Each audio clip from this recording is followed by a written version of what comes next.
Here's my audience.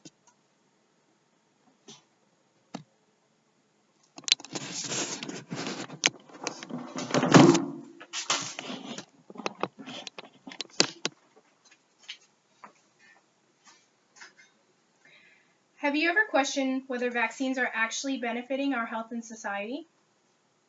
Well, according to the Centers for Disease Control and Prevention, or CDC, vaccines given to infants and young children over the past 2 decades will prevent 322 million illnesses, 21 million hospitalizations, and 732,000 deaths over the course of their lifetime. The creations of vaccines has benefited people across the world for many generations, protecting families such as yours and mine from harmful diseases.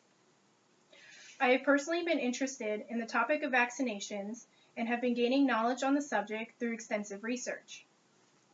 Therefore, today I will be informing you of the history of vaccinations, how they work, and the research benefits of getting a vaccination.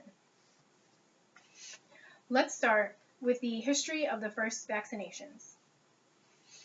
According to Immune.org, Edward Jenner is considered the founder of vaccinology in the West in 1796, and after he inoculated a 13-year-old boy with vaccinia virus, or cowpox, and demonstrated immunity to smallpox. The official smallpox vaccine was developed in 1798, and over the next 2 centuries, this vaccine was distributed globally until its eradication in 1979. As stated in Health Affairs, another founder of vaccines was Louis Pasteur, who in 1885 developed the rabies vaccine. His research aided in the discovery of cholera, polio, measles, mumps, and the rubella vaccines. Today, we hardly hear of cases of these viruses, but there is still a need for the population to get vaccinations in order to completely eradicate all diseases. Polio, for example, has been an ongoing fight by the Global Polio Eradication Initiative since 1988 and has been cleared from all but 3 countries worldwide. It is the responsibility of all citizens to vaccinate themselves in order to prevent the spread of infectious and deadly diseases. Now that we've discussed the history of vaccinations, let's dig into how they work. According to the CDC, vaccines help to develop immunity by imitating an infection. This type of infection, however, does not cause illness, but it does cause the immune system to produce T lymphocytes and antibodies, which will stay in the body to fight the disease in the future. After receiving a vaccination, it is common to have minor symptoms such as a fever because the body is building immunity. However, vaccines are not 100% effective because everyone's immune systems are not the same. HistoryOfVaccines.org states that the inactivated polio vaccine offers 99% effectiveness after 3 doses.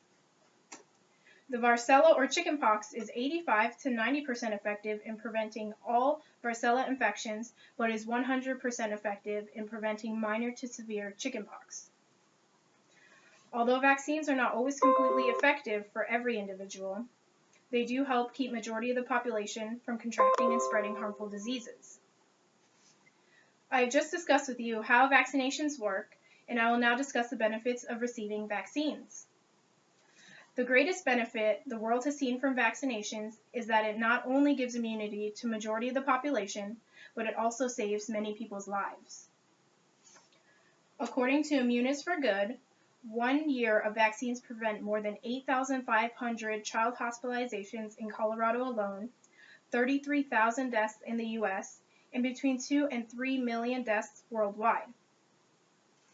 Vaccines are important for the health of society, and some states are even requiring certain vaccines for students because it helps to save the small percentage of children who have compromised immune systems and who can't get vaccinated. No matter how much data and research is shown proving that vaccines do more benefit than harm to society, there will always be those who believe otherwise. To sum it up, today I've spoken to you of the history of vaccines, how they work, and the benefits of receiving vaccinations.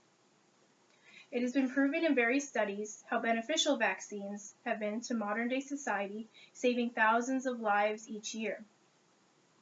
Vaccines may not be 100% effective, but they do aid in preventing the spread of harmful diseases worldwide.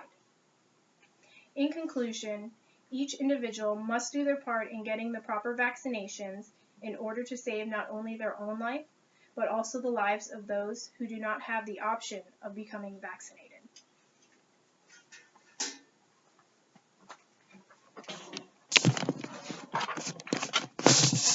Here's my audience.